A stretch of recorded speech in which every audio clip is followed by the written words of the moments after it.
والسلام على سيد المرسلين وعلى آله وأصحابه أجمعين.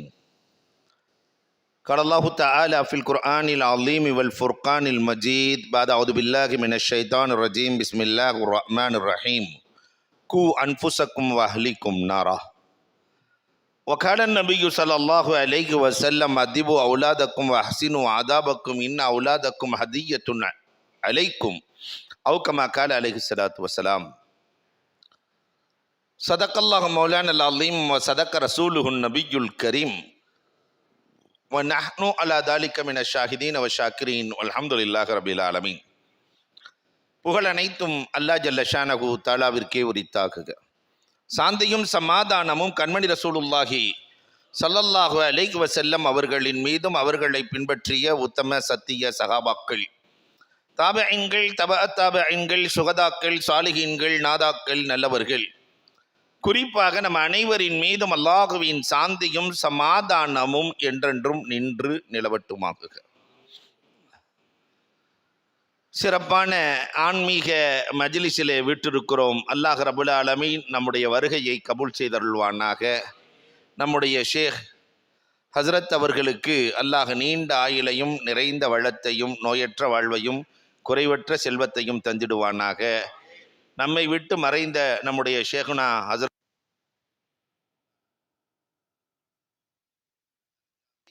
நசீபாக்கி தருவானாக. நம்மிடத்திலே ஹலீஃபா அவர்கள் மிக அழகான செய்திகளை சொன்னார்கள். அவர்களுக்கும் இந்த விழாவினுடைய ஏற்பாட்டாளராய் முதுகெலும்பாய் இருக்கக்கூடிய அன்புக்குரிய சகோதரர், அருமை நண்பர், கண்ணியத்திற்குரிய பிலால் ரஷாதி ஹஜரத் அவர்களுக்கும், அவர்களோடு சேர்ந்து முதுகெலும்பாய் வேலை செய்யக்கூடிய இளைஞர்கள் அத்துணை பேர்களுக்கும், ஷேகுமார்கள், ஆன்றோர்கள், சான்றோர்கள், உங்கள் அனைவருக்கும் இஸ்லாத்தின் காணிக்கையான சலாத்தினை பதிலை எதிர்பார்த்து சொன்னவனாக என் வார்த்தைகளை துவக்குகிறேன். அஸ்ஸலாமு அலைக்கும் வரஹ்மத்துல்லாஹி தஆலா வபரகாத்துஹு. மற்ற சபைகளை போன்ற அல்ல விழுப்புரத்தினுடைய சபை. எப்பொழுதுமே உள்வாங்கி அமல் செய்யக்கூடிய சபை. அல்லாஹ் ரபுல் ஆலமீன் இதை கபூல் செய்வானாக. ஆண்டுதோறும் அல்லாஹ் ரபுல் ஆலமீன் இதை சிறப்பாக்கி தந்திடுவானாக என்று துஆ செய்தவனாக, இறை ஞானம் பெற்றிடுவோம், இல்லறத்தை கட்டமைப்போம் என்று ஒரு அழகான தலைப்பு வழங்கப்பட்டிருக்கிறது. எப்போ முடிக்கணுங்கிறதை கேட்டுக்கிறேன். மகரிப் 6:10 இன்ஷா அல்லாஹ். அல்ஹம்துலில்லாஹ். அன்புக்குரியவர்களே, இறைஞானம் பெற்றவர்கள் தன்னுடைய இல்லறத்தை எப்படி கட்டமைத்தார்கள் என்பதை தெரிந்து கொண்டால் நாம் நம்முடைய இல்லறத்தை எப்படி கட்டமைப்பது என்பதை புரிந்து கொள்ளலாம். இறை நெருக்கம் பெற்ற இறை ஞானிகள் அந்த பட்டியலில் சயீத் இப்னு முஸய்யப் ரலியல்லாஹு தஆலா, கிபாரு தாபிஈன், சஹாபிகளை கண்டவர்கள். இவர்கள் குடும்ப கட்டமைப்பை பற்றி சொல்லுகிற போது அழகாக சொல்லுவார்கள். ஒரு 15 அம்ச திட்டத்தை சொல்லுகிறார்கள். அதை மட்டும் தான் உங்களோடு நான் பகிரப் போகிறேன், எடுத்துச் செல்வதற்கு எளிதாக இருக்கும் என்பதற்காக. முதலில் ஒரு நல்ல குடும்பத்தை கட்டமைக்க வேண்டுமானால் ஃபர்ஸ்ட் செய்ய வேண்டிய வேலை துஆ செய்ய வேண்டும். சாலிகான மனைவியை கொடு என்று துஆ செய்ய வேண்டும். அதனால கல்யாணம் பண்ண ஆளுகள்லாம் இந்த துஆவை கேட்ட வேணாம், இல்லையா? வாலிபர்கள் சாலிகான மனைவியை எனக்கு கொடு ரப்பே. மனைவி சாலிகாக அமைகிற போதுதான் அல்லாஹ் ரபுல் ஆலமீன் அதன் மூலமாக பிறக்கிற பிள்ளைகளை சாலிகின்களாக ஆக்குகிறார். நம்மிலே இளைஞர்கள் எத்தனை பேர்கள் இதை கேட்டிருக்கிறோம்? அபுல் அஸ்வத் ரஹ்மத்துல்லாஹி தஆலா அலைஹி, குர்ஆனுக்கு ஜேர் ஜபர் போட்டவர்கள் அபுல் அஸ்வத் ரஹ்மத்துல்லாஹ். இவர்களுடைய பிள்ளையை பார்த்து சொல்லுவார்கள், 3 பேர்கள் முஃப்திகள், மார்க்க ஞானம் பெற்றவர்கள். உங்களை பெற்று வளர்ப்பதற்கு நான் பெற்ற கஷ்டத்தை விட உங்களை பெறுவதற்கு முன்னால் உங்களுக்காக கஷ்டப்பட்டேன் என்றார். சொன்ன ஒண்ணு புரியல. எல்லாரும் வளர்க்கறதுக்கு கஷ்டப்படுவாங்க, எங்களை பெறுவதற்கு முன்னால் எப்படி வாப்பா கஷ்டப்பட்டீர்கள்? அப்பொழுதுதான் சொன்னார்கள், அபுல் அஸ்வத் ரஹ்மத்துல்லாஹி தஆலா சொல்லுவார்கள், சாலிகான பிள்ளை வேண்டும் என்பதற்காக நான் இளமையிலிருந்து அல்லாஹ்விடத்திலே அழுவேன், ரப்பே எனக்கு சாலிகான மனைவியை கொடு, மார்க்கப்பட்டுள்ள மனைவியை கொடு, குண அழகு கொண்ட மனைவியை கொடு, மார்க்க அழகு கொண்ட மனைவியை கொடு என்று நான் கேட்டு கேட்டு கேட்டு கேட்டு என் ரப்பு உங்கள் தாயை கொடுத்தான். அந்த தாய் எப்படிப்பட்டவள் தெரியுமா? அவள் சுத்தமான காலத்தில் ஒரு நாள் கூட தஹஜ்ஜத்தை விட்டதில்லை. அன்புக்குரியவர்களை எண்ணி பார்க்கிறோம். அந்த தாய் எனக்கு கிடைத்ததால் நீங்கள் 3 பேர்களும் முத்துக்களாய் மாறினீர்கள். அப்ப எங்கிருந்து துவங்குகிறது? இல்லற கட்டமைப்பு என்பது சாலிகான மனைவியிலிருந்து துவங்குகிறது. ஆதம் அலைஹிஸ்ஸலாத்திற்கும் அங்கிருந்து தானே துவங்கியது, அம்மாவிலிருந்து துவக்கம் இல்லை. கட்டமைப்பு, குடும்ப கட்டமைப்பு என்பது மனைவியிலிருந்து தான் துவக்கம். அதுவும் ஆதம் அலைஹிஸ்ஸலாத்தினுடைய விலா எலும்பிலிருந்து, இதயம் இடது பக்கம் இருக்கிறது, இடது பக்க விலா எலும்பிலிருந்து ஹவ்வா படைக்கப்பட்டார்கள். மனைவியை எப்பொழுதும் இதயத்திற்கு கீழ் வைத்திருக்க வேண்டும் என்பதற்காக, இல்லையா? என்ன அழகாக அல்லாஹ் ரப்புல் ஆலமீன் கட்டமைத்து படைத்திருக்கிறார்.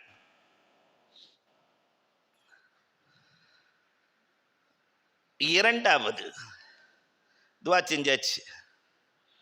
அல்லாஹ் ரப்புல் ஆலமீன் சாலிகான மனைவியை நமக்கு கொடுத்து விட்டான் என்றால் அடுத்த கட்டம் அந்த சாலிகான மனைவியோடு அன்பாய் குடும்பம் நடத்த வேண்டும். சில பேர் மிலிட்டரி மேன் மாதிரியே குடும்பம் நடத்துவான். 50 வயசுல ஒரு அம்மா 52 வயசுல தலாக் கேட்டு வந்திருக்கு. எத்தனை வயசுல? 52 வயசுல தலாக்.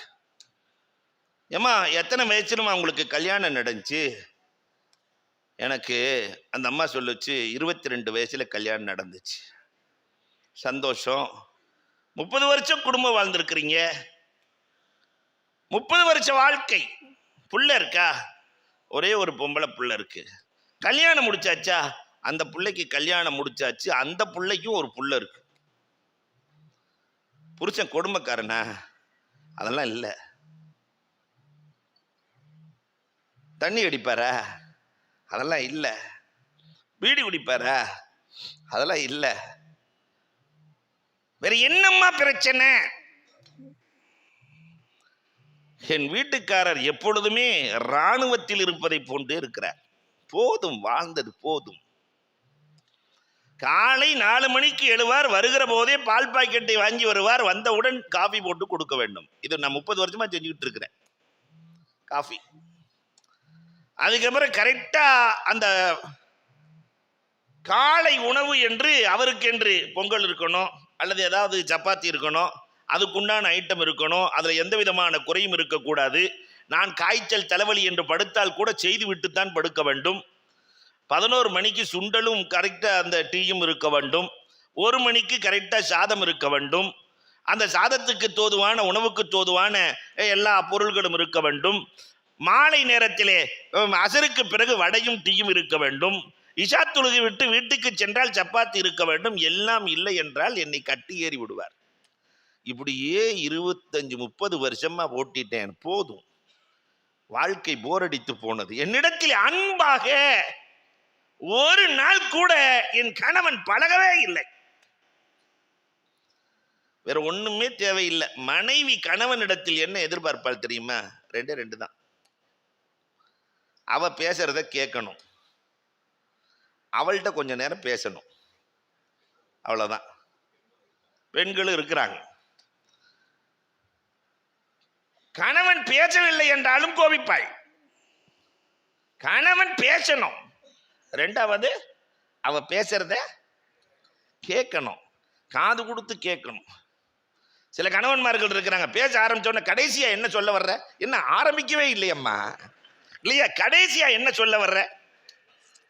அவளுக்கு அந்த வாய்ப்பையே வழங்காத கணவன்மார்கள். நிறைய இருக்கத்தான் செய்கிறார்கள். அன்போடு பாசத்தோடு குடும்பம் நடத்துகிற எந்த குடும்பமும் தோற்று போவதில்லை. அதனால நான் அடிக்கடி சொல்றது உண்டு, ஷேக் சாதி அவங்கள படிச்சுக்கிட்டே இருக்கணும். ஷேக் சாதியினுடைய வரலாறுகளை படித்துக்கொண்டே இருக்க வேண்டும். 1000 உதாரணங்கள். சக்கராத் ஹாலில் இருக்கிற ஷேக் சாதிகிட்ட போய் கேட்கிறாரு, ஏதாவது உபதேசம் பண்ணுங்களேன்னு. இப்போ ஷேக் சாதி சொன்னாரா மாணவருக்கு, இப்போ பொதுவாக ஷேகுமார்களுடைய எல்லா நடைமுறையும் நம்முடைய வாழ்க்கைக்கான படிப்பினை தானே. வாயை திறந்து காட்டினாரா ஷேக் சாதி, சக்கராத் ஹாலில் படுத்துக்கிட்டு வாயை திறந்து காட்டி இதை பார்த்துக்கோ நடந்துக்கோன்னாராம். போன முறியதுக்கு ஒன்றுமே புரியல. வாய்க்குள்ள என்ன இருக்கு, ஏதாவது பேசினா தானே தெரியும். இல்லை வாயை பார்த்து உனக்கு புரியலையா? 20 வருஷத்துக்கு முன்னாடி இருந்த வாய்க்குள்ள இருந்த பல்லு இப்போ இருக்கா? இல்லை. பக்கத்தில் இருந்த நாக்கு இருக்கா? இருக்கு. கடினமாக இருந்த பல் காணாமல் போனது. மென்மையாக இருந்த நாவு இன்றும் இருந்து கொண்டுதான் இருக்கிறது. கடினத்தால் எதையும் செய்ய முடியாது. கடினமாக இருக்கிற பல் காணாமல் போய்விடும். மென்மையோடு நடந்து கொள், வாழ்க்கையில் எல்லா சிறப்பையும் பெற்று விடுவாய்.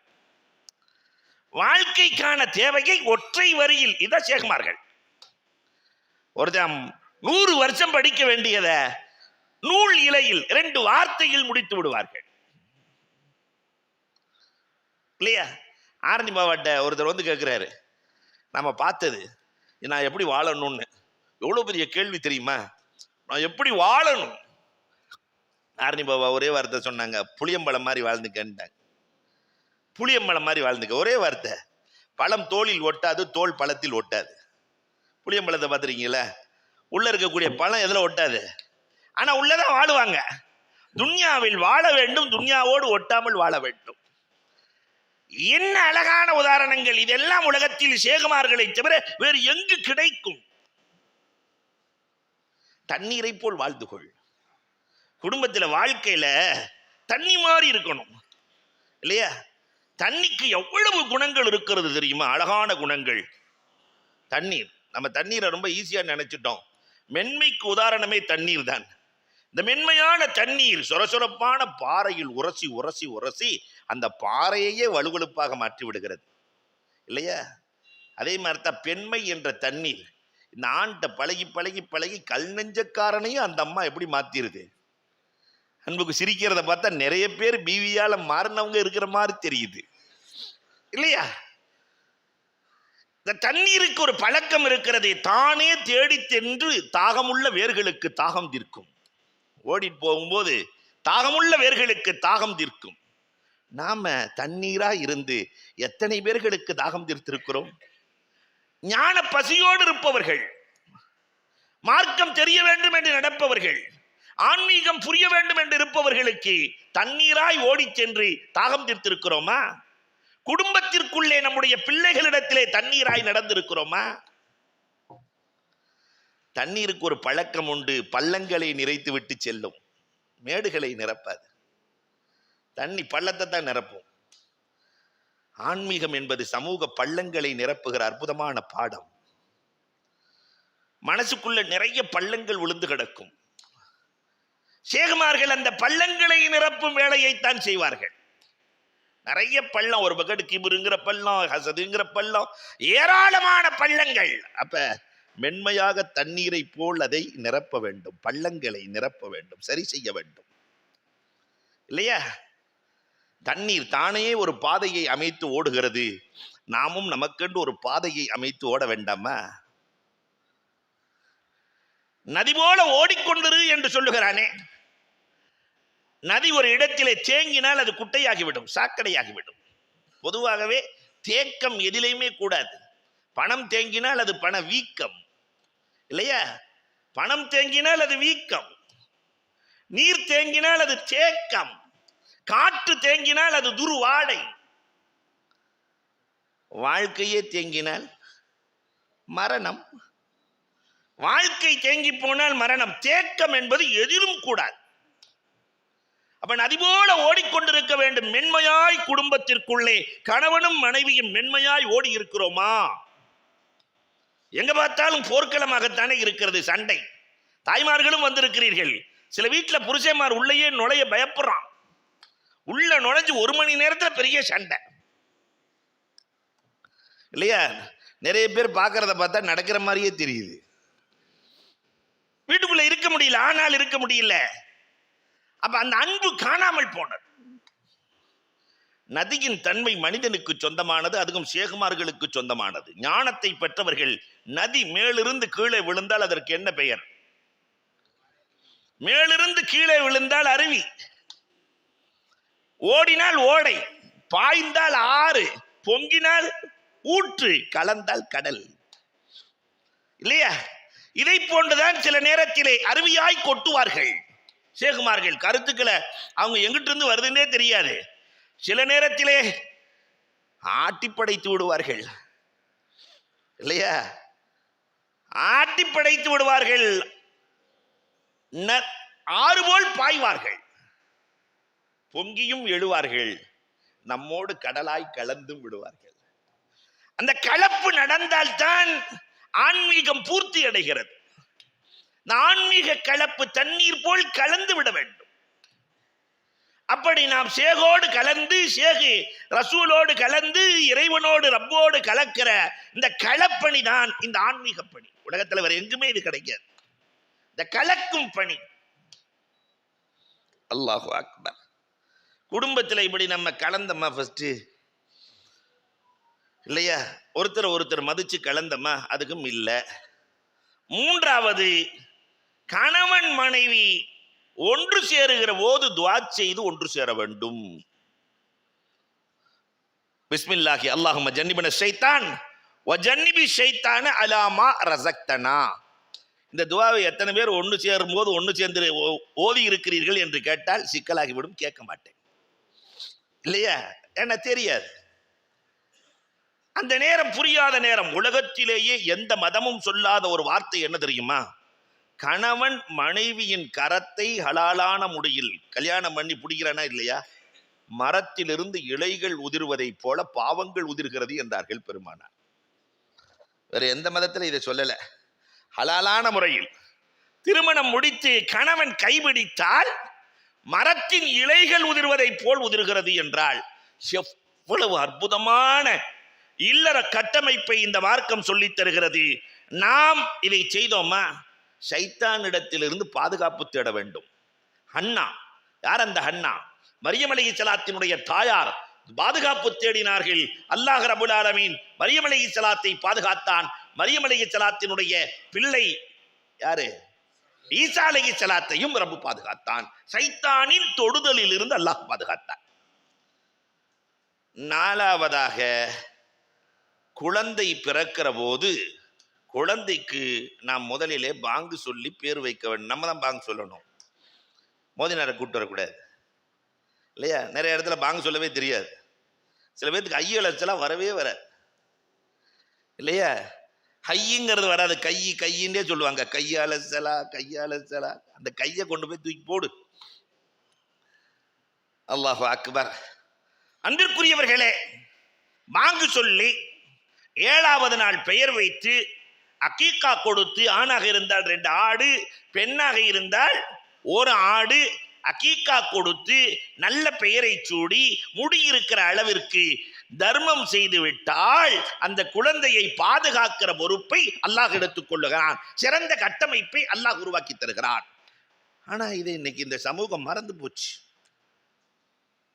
வித்தியாசமான சமூகமாக மாறி போயிருக்கிறது. குழந்தைக்கு அல்லாஹு அக்பர் பெயரை கேட்கறது இருக்கே, ஒவ்வொரு அஜர்த்திட்டையும் 10 பேர் வாங்கி வச்சுக்க வேண்டியது. கடைசியில் நெட்டை பார்த்து ஏதோ ஒரு பேரை வச்சிட வேண்டியது. சமீபத்தில் ஒரு 3 நாளைக்கு முன்னாடி ஒரு பிள்ளைக்கு பேர் வச்சிருக்காங்க அல்மா. என்னம்மா? கொஞ்சம் அழுத்தி சொன்ன அழுமா, அல்மா. இது அல்மாங்கிறது எதுல சேர்ந்தது? டிக்ஷனரியில கூட டிக்ஷனரி திணறுகிற அளவிற்கு பெயர். அல்மா என்றால் நாங்க பார்த்தோம் அந்த இதெல்லாம். இப்ப நமக்கு ஒரே இமாம் தான், 4 இமாம்லாம் இன்னைக்கு போயிட்டாங்க. இப்ப இருக்க ஒரே இமாம் கூகுள் இமாம், கூகுள் ரஹ்மத்துல்லாஹி அலைஹி இல்லையா? அந்த கூகுள் இமாம்கிட்ட கேட்டோம்னா அவங்க சொல்றாங்க, அவங்க என்ன சொல்றாங்களோ அதை கேட்டுதான் வைக்கிறாங்க. இப்ப இமாம்கள்லாம் எல்லாம் கைவிட்டாச்சு. இன்னைக்கு வருங்காலத்தில் பிள்ளைகள்கிட்ட இமாமுக்கு பேர் என்னன்னாக்கா கூகுள் ரஹ்மத்துல்லாஹ் தான் சொன்னாங்க. அல்லாஹு அக்பர். பேர் வைக்கிற முறைகள் காணாமல் போனது. அப்ப இதை சரியாக செய்ய வேண்டும். ஐந்தாவதாக, குழந்தைக்கு பேர் வைத்ததற்கு பிறகும் ரப்பிடத்திலே மீண்டும் ரப்பனா இஜ்அல்னா ரப்பி ஜஅல்னி முகீமஸ் ஸலா வ மின் துர்ரியதி, நபிமார்கள் கேட்டிருக்கிறார்கள், யா அல்லாஹ் என்னையும் தொழுகையை நிலைநாட்டுபவராக, என் பிச்சலங்களையும் தொழுகையை நிலைநாட்டுபவராக ஆக்கி தருவாயாக, மார்க்கத்தோடு வாழ தௌஃபீக் செய்வாயாக என்று பெற்றோர்கள் துஆ செய்து துஆ செய்து துஆ செய்து துஆ செய்து வளர்க்க வேண்டும். இதை செஞ்சிருக்கிறோமா? அதனாலதான் இன்னைக்கு எப்படி ஆயிடுச்சுன்னு சொன்னா, பிள்ளைகள் இன்றைக்கு பெற்றோர்களை மிஞ்சி போகிற அளவிற்கு, பிள்ளைகள் என்ன சொல்றாங்களோ அதைத்தான் யாரு கேட்கிற அளவுக்கு மாறி போச்சு. பெற்றோர்கள் கேட்கிறார்கள். பெற்றோர் சொல்வதை கேட்ட காலம் நம் காலம். அது மாறி இன்றைக்கு பிள்ளைகள் பேச்சை கேட்கிற காலத்தில் மாறி போனதற்கான காரணம் என்ன? ரப்போடு இணைவதை நாம் கைவிட்டு விட்டோம்.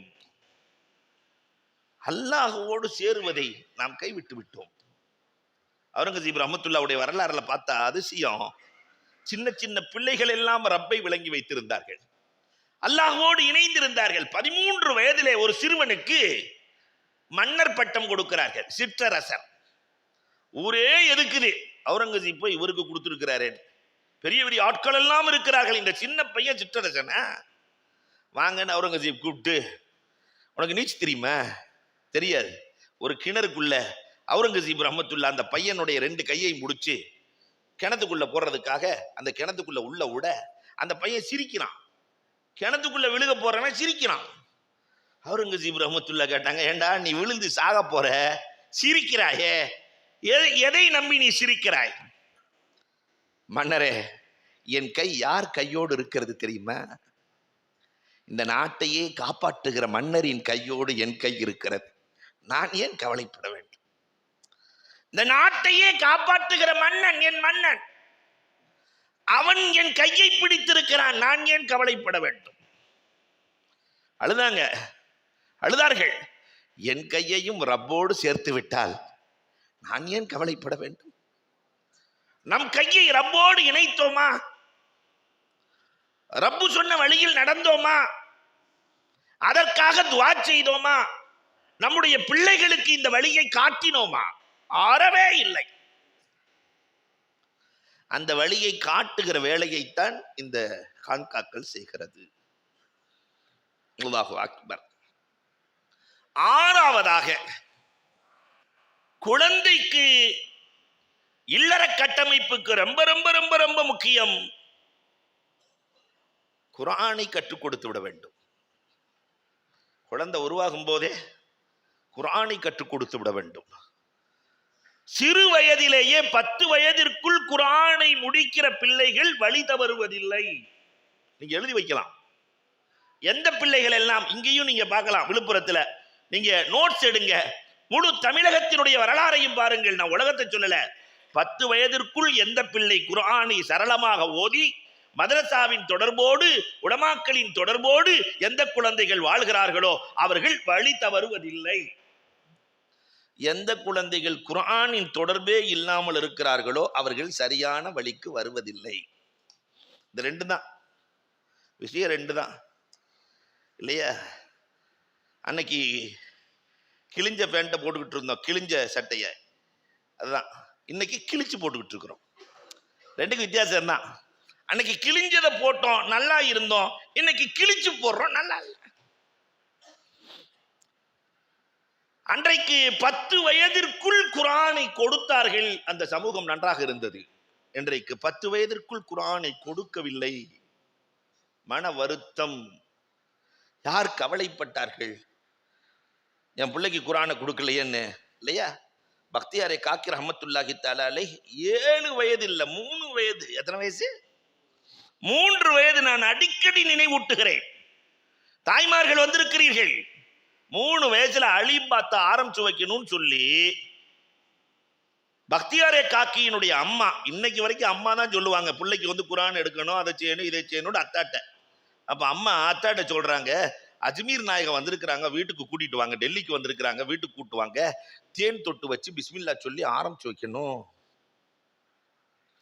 கூட்டு வந்தாச்சு. ஒரு 10-20 பேத்தோட வர்றாங்க.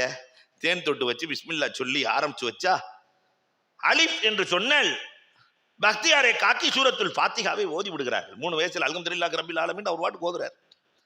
சரி, அம்மா சொல்லி கொடுத்துருக்கோம், அதனால ஓதுறாங்க என்று பார்த்தா, வேற ஏதாவது தெரியுமா வாப்பா? குல்குவல்லா தெரியும்னு நினைச்சுக்கிட்டு இவங்க கேட்கறாங்க, வேற ஏதாவது தெரியுமா வாப்பா? குல்குவல்லா ஏதாவது மனப்பாடம் பண்ணிருக்கலாம். சூரத்துல் பக்கரா ஓதட்டுமான்னாரு. சூரத்துல் பக்கரா எத்தனை ஜுஸ்?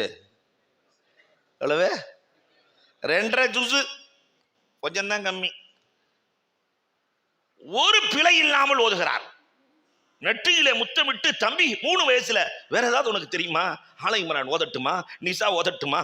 மாயிதா ஓதட்டுமா? 18 ஜுசுக்கள். 18 ஜுசுக்கள். அல்லாஹு அக்பர். ஷேக் வர்றாங்க.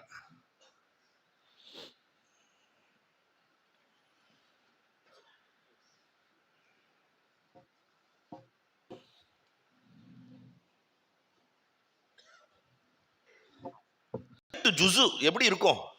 ஒரு 3 வயசு பிள்ளை 18 ஜுசுவை ஓதுனா, அல்லாஹு அக்பர்.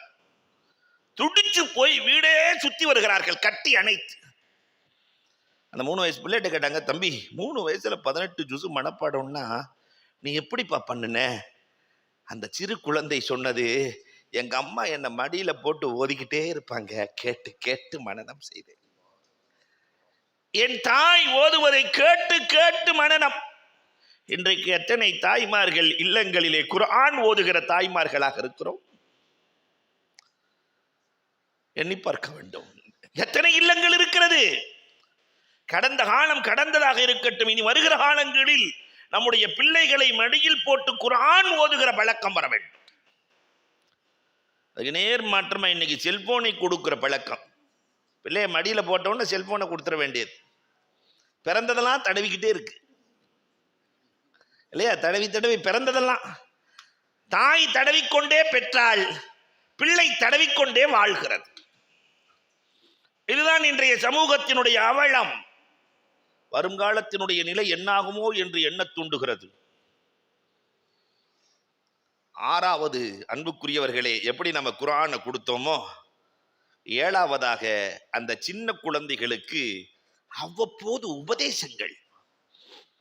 நாம சின்ன வயசா இருக்கும் போதெல்லாம் சின்ன சின்ன உபதேசங்கள் பெரியோர்கள் கொடுத்து கொண்டே இருப்பார்கள். சின்ன சின்ன உபதேசம். கிழிஞ்ச பாயில படுத்திருப்போம், நமக்கு என்ன ஞாபகம் இருக்கு? பாய் கிழிஞ்சிருக்கும். எங்க நன்னி பார்த்தா சுலைமான் அலைஹிஸ்ஸலாம் வானத்துல ஜம்காலத்துல பறந்த வரலாறு சொல்லி கொண்டிருக்கும். நம்ம கிழிஞ்ச பாயில படுக்கிறது மறந்துட்டு நம்மளும் ஜம்காலத்துல படுத்துட்டு போன மாதிரியே இருக்கும். அந்த சுலைமான் அலைஹிஸ்ஸலாத்தினுடைய வரலாறு, தாவூத் அலைஹிஸ்ஸலாத்தினுடைய வரலாறு, யூசுப் அலைஹிஸ்ஸலாத்தினுடைய வரலாறு, சின்ன சின்ன பிஞ்சு உள்ளங்களில் நபிமார்களினுடைய வரலாறுகள், வலிமார்களினுடைய வரலாறுகள், அது தருகிற பாடங்கள். இதையெல்லாம் ஞானிகள் கொடுத்து வாழ்ந்தார்கள். கௌசல்யா முஹையத்தீன் அப்துல் காதிர் ஜீலானி கத்தஸல்லாஹு சிரகுல் அஸீஸ் எப்படி பிறந்தார்கள், வாழ்ந்தார்கள், திருடனை எப்படி அவர்கள் திருத்தினார்கள், இதெல்லாம் நமக்கு எப்ப சொல்லிக் கொடுத்த பாடம்? சிறு வயதிலே கிழிந்த பாயிலே படுத்திருக்கிற போது உயர்ந்த கருத்துக்கள். அல்லாஹு அக்பர். இன்றைக்கு உயர்ந்த மெத்தையிலே படுத்திருக்கிறோம். கருத்துக்கள் எல்லாம் ஆக கிளிசலான கருத்துக்கள். இல்ல டிவியை பார்த்துட்டு அவன் இவன் கூட ஓடி போறது, அங்க ஓடி போறது, இங்க ஓடி போயிறது. கிழிந்த பாயிலே உயர்ந்த கருத்துக்கள் இருந்த காலம் நம் காலம்.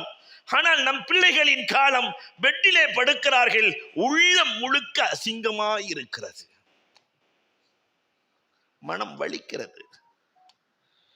எப்படி இந்த சமூகத்தை, ஆன்மீகத்தை கொடுக்காமல் ஒரு காலத்திலும் இந்த சமூகத்தை சரி செய்யவே முடியாது. தஸ்கியத் இல்லாத சமூகம் சரிந்து போன சமூகம், உடைந்து போன சமூகம். அதற்கான வழிவகைகளை தேட வேண்டிய பொறுப்பும் கடமையும் நமக்கு இருக்கிறது. அன்னைக்கு சின்ன வயசுல எவ்வளவு அழகா பாட சொல்லி கொடுப்பாங்க தெரியுமா?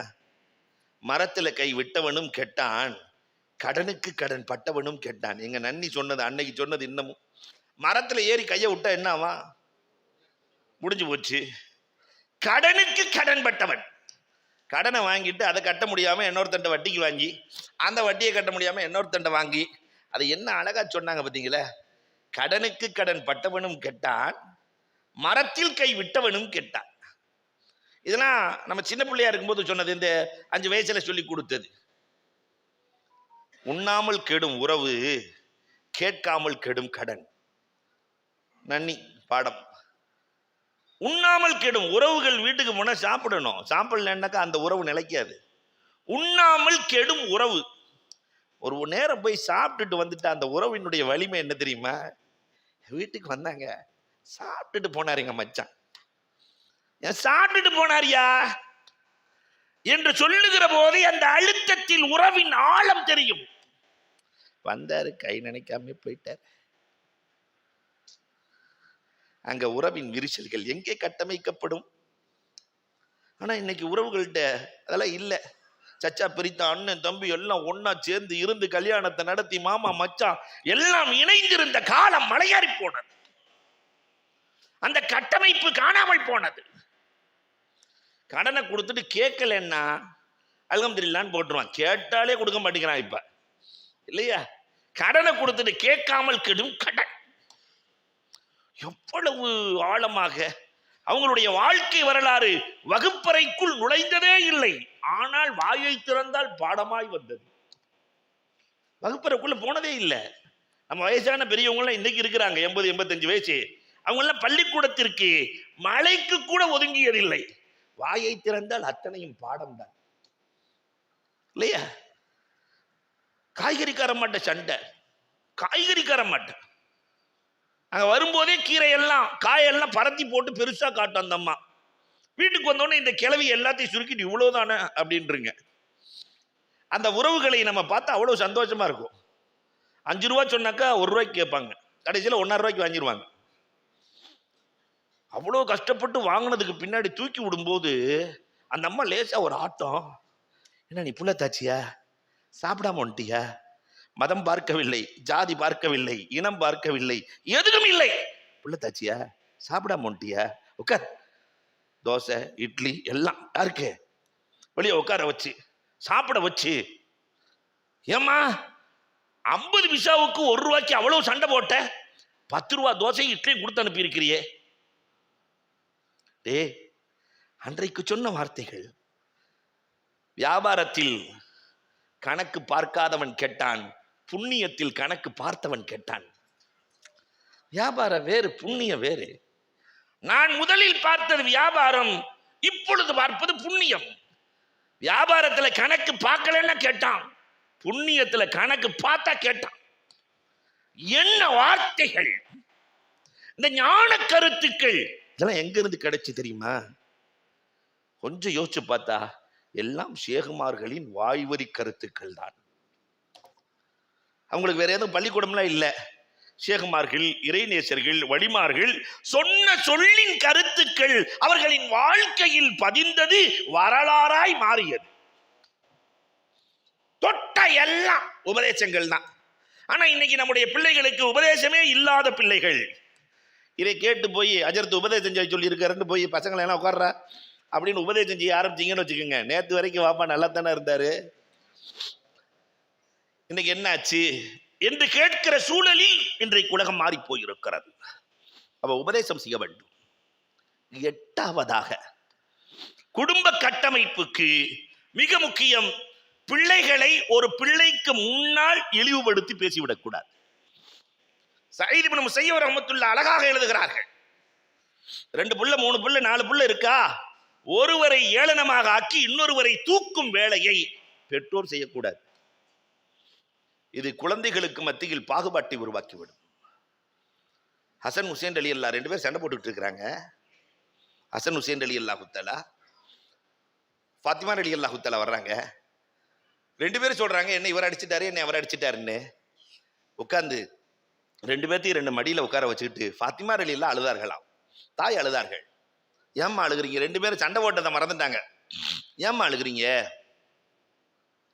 அல்லாஹு அக்பர்.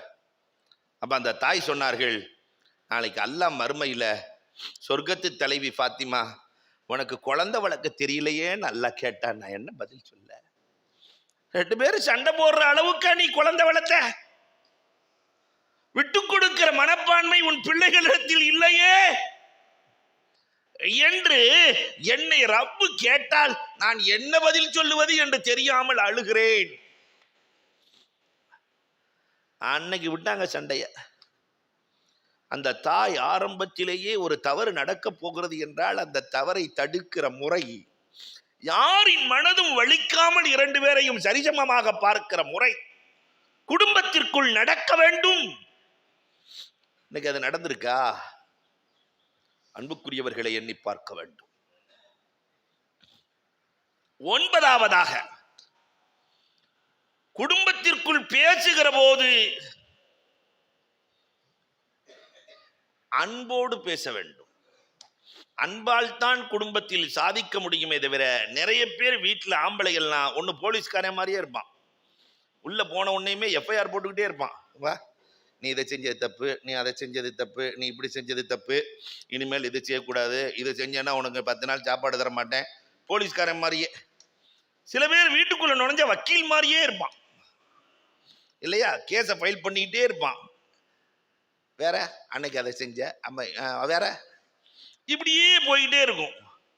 சில பேர் மிலிட்ரி மேன் மாதிரியே இருப்பான். சில பேர் வாத்தியார் மாதிரியே இருப்பான். பெஞ்சி மேலே ஏறு, தோப்பு கண்ணம் போடு. ஒருத்தனும் வீட்டுக்குள்ள நுழையும் போது தகப்பனா இருக்கிறதே இல்லை. சராசரி தகப்பனாய் ரசூலுல்லாஹி ஸல்லல்லாஹு அலைஹி வஸல்லம் உள்ளே நுழைந்து அன்பாய் பிள்ளைகளோடு விளையாடியதை போன்று, தன் பிள்ளைகளை தோளில் வைத்து கொஞ்சியதை போன்று, தன் பிள்ளைகளுக்கு அன்பாய் பாடம் சொல்லிக் கொடுத்த நிலைப்பாடுகள் இன்றைக்கு நம் வீட்டில் வந்ததா? எண்ணி பார்க்கிறோம்.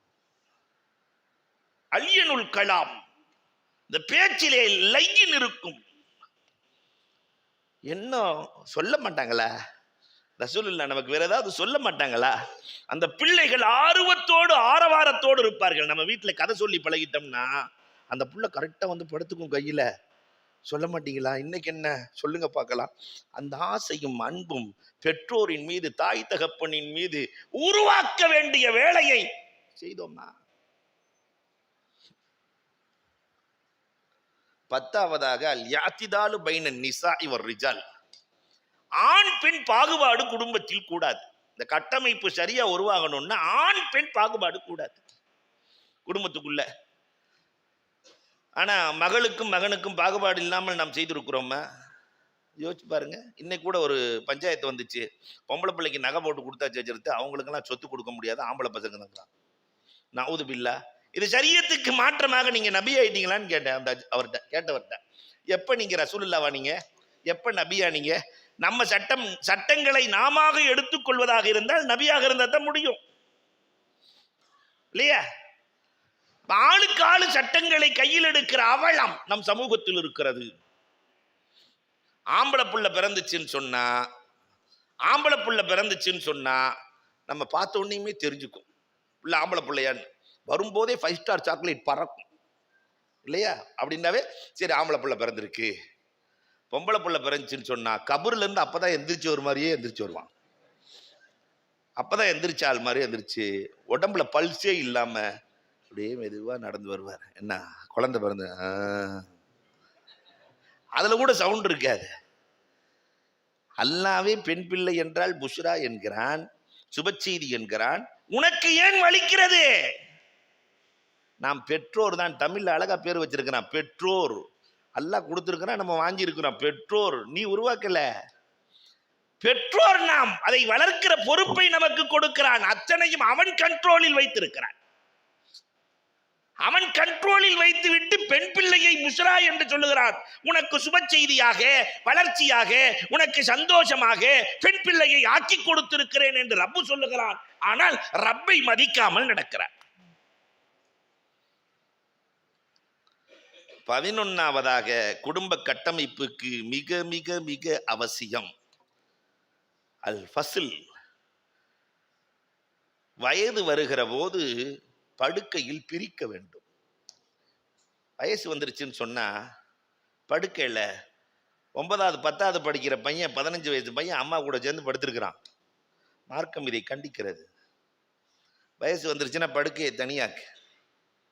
வயது வந்த பையனும் வயது வந்த பிள்ளையும் தங்கச்சி அண்ணன் தான், ஆனா உன்ன படுக்க கூடாதுங்குது மார்க்கம். தவறுக்கான எந்த ஷாயிபத்தும் எந்த நிழலும் வந்துவிடக் கூடாது என்று மார்க்கம் சொல்லுகிறது.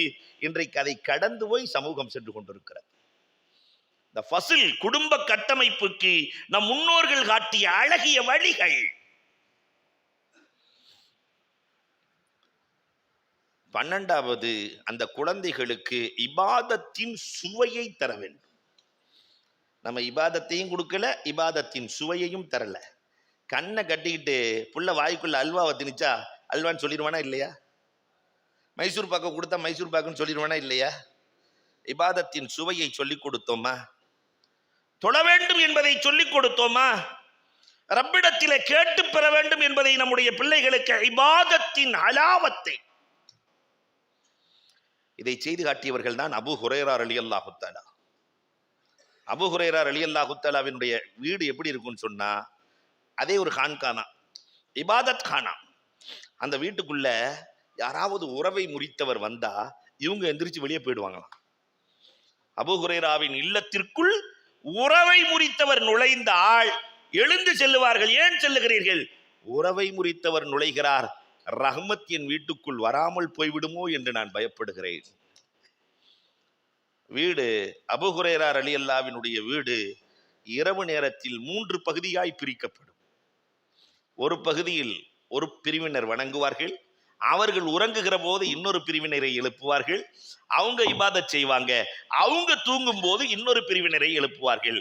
குடும்பத்தில் 6 பேர் இருக்கிறாங்கன்னா 2 பேரா 3 பிரிவாய் பிரித்து இரவு முழுவதும் வணக்கம் செய்கிற வீடு சஹாபாக்களில் எந்த வீடு என்றால் அபூ ஹுரைரா ரலியல்லாஹுவின் வீடு. இன்னைக்கு நம்ம இல்லங்கள்ல இரவு வணக்கம் என்பது இல்லாமல் போனது. இல்ல மாஷா அல்லாஹ், இறைநேசர்களின் தொடர்பை பெற்ற இல்லங்களை தவிர. கொஞ்சம் யோசிச்சு பாருங்க, இரவு வணக்கம் இருக்கா? நிறைய வீடுகள் இருளடைந்த வீடுகளாய். இபாதத்தின் மூலமாக வெளிச்சத்தை ஏற்படுத்துங்கள் என்று வல்லல் நபி சொன்னார்கள். ஆனால் இன்றைக்கு இருளை மேலும் இருளாக மாற்றுகிற வேலையைத்தான் இந்த சமூகம் செய்து கொண்டிருக்கிறது. அப்துல்லாஹ் இப்னு மஸ்ஊத் ரலியல்லாஹு தஆலாவினுடைய வீட்டை நீங்கள் எண்ணி பார்க்கலாம். அப்துல்லாஹ் இப்னு மஸ்ஊத் ரலியல்லாஹு தஆலாவினுடைய வீட்டில் எப்பயுமே இரவு நேரங்கள் முழுவதும் குர்ஆன் ஓதுகிற குரல். அதனாலதான் அப்துல்லாஹ் இப்னு மஸ்ஊத் ரலியல்லாஹு மாரிஃபுல் குர்ஆன்ல எழுதுவாங்க, எந்த ஆயத்து எந்த நேரத்தில் இறங்கியது என்று எனக்கு எல்லாம் தெரியும். இரவில் இறங்கிய ஆயத்து எது, பகலில் இறங்கிய ஆயத்து எது, கோடை காலத்தில் குளிர்காலத்தில் அத்தனையும் எனக்கு தெரியும். அப்துல்லாஹ் இப்னு மஸ்ஊத் ரலியல்லாஹு தஆலா அந்த பெரிய மனுஷனையே உமர் ரலியல்லாஹு காலத்துல 2 பேரை தூக்கிட்டு வந்துட்டாங்க. உமர் ரலியல்லாஹ்ட்ட இவருக்கு சரியாவே குர்ஆன் ஓத தெரியலன்னு. யார? உமர் ரலியல்லாஹ்ட்ட போய் சொல்லி இருக்கிறாங்க, ஒரு கிழவன் இருக்கிறார், ஒரு கிழவன் குர்ஆன் சரியா ஓத தெரியாத கிழவன். உமர் ரலியல்லாஹு சொன்னாங்களா, என் ஆட்சியில் குர்ஆன் ஓத தெரியாத ஒருவரா? இந்த கேள்வி இப்ப நம்ம சொல்லணுமா? நாம இருக்கிற காலத்துல குர்ஆன் ஓத தெரியாத ஒரு ஆளு விழுப்புரத்துல இருக்கா அப்படின்னா 50 பேர் ஓத தெரியாத ஆளா தான் இருக்கும், கேட்கவே முடியாது. அப்ப எல்லோரும் ஓத தெரிந்தவர்களாக இருந்தார்கள். அது யார்? அந்த கிழமை தூக்கிட்டு வாங்க. நேரம் அப்துல்லாஹ் இப்னு மஸ்ஊத் ரலியல்லாஹு கொண்டு வந்து நிறுத்திட்டாங்க. இப்படி உமர் ரலியல்லாஹு பார்த்த உடனே பயந்து போயிட்டாங்க, இவருக்கு குர்ஆன் ஓத தெரியலையா? ஒரு நாள் நான், ரசூலுல்லாஹ், அபூபக்கர் ரலியல்லாஹு 3 பேரும் நடந்து சென்றோம். தஹஜ்ஜத் நேரத்தில் இவர் ஓதிக்கொண்டிருந்தார். அதை கேட்டுவிட்டு பெருமானார் சொன்னார்கள், ஜிப்ரீல் எப்படி ஓதி காட்டினாரோ அப்படி ஓதிக்கொண்டிருக்கிறார், அப்படி ஓதிக்கொண்டிருக்கிறார். இவருக்கு குர்ஆன் ஓத தெரியவில்லையா? அல்லாஹு அக்பர். இரவு வணக்கத்தில் அப்துல்லாஹ் இப்னு மஸ்ஊத் ரலியல்லாஹுவை போன்று நான் கண்டதில்லை என்று சஹாபாக்கள் சொல்கிறார்களே. நாம இரவு வணக்கங்கள் என்ன செஞ்சிருக்கிறோம்? தஹஜ்ஜத் நேரத்தில் எந்திரிச்சு ஒருத்தர் தக்பீர் கட்டுனா பெருமானார் சொன்னார்கள், வலஅல் மலக்கு ஃபாஹு ஃபீ ஃபீஹி, மலக்குகள் தன்னுடைய உதட்டை இவரின் உதட்டோடு வைக்கிறார்கள்.